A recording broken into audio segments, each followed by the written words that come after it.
Здравейте, колеги и колежки пчелари!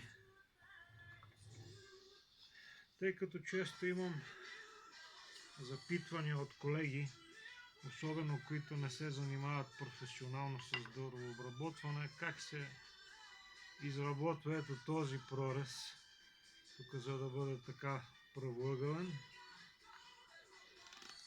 По същия начин и на тази прелка. Това е вход за дъно. И на двете летвички този прорез е изработен по един и същ начин. Сега ще ви покажа как го изработвам аз. Значи има и други варианти. Аз ще ви покажа моя вариант. Като първо искам да ви напомня да внимавате много при работата с дървообработващи машини, да бъдете високо концентрирани, да не правите неща, които не сте сигурни, не сте способни да ги правите и не познавате добре машините, с които работите. Така ще ви обясня тук операциите, първо без да включвам машината, след това ще я включа и ще ви покажа нагледно как стават нещата. Значи имаме линиал с два стопера в двата края, които ни определят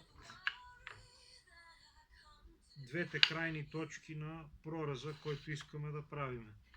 Височината на диска, която надстърча над плота, ни определя височината на прореза.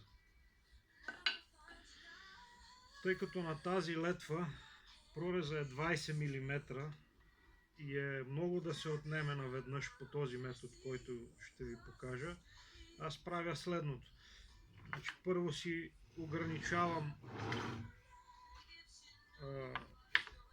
двата края на прореза, като го правя винаги от едната базисна точка, за да си гарантирам, че прорезът ни е в средата на детайла. Значи ограничавам от едната страна, ограничавам от другата страна. След това премахвам с 2-3 мм надмерка от необходимия размер.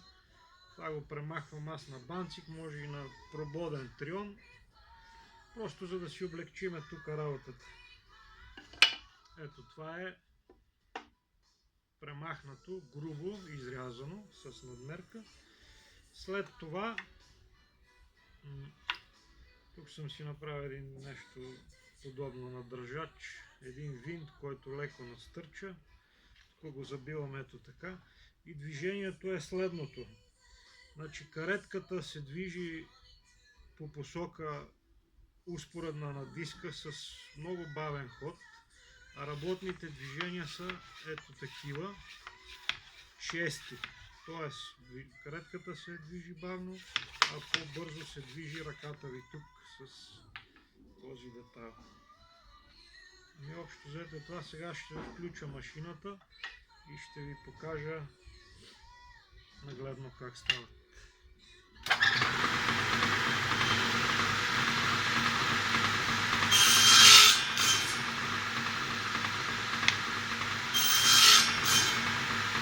Ограничаването на двете крайни точки и ето сега един прорезан детайл.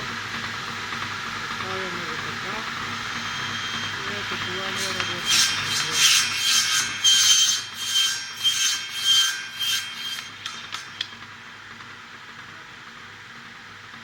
Получава се идеален правоъгълен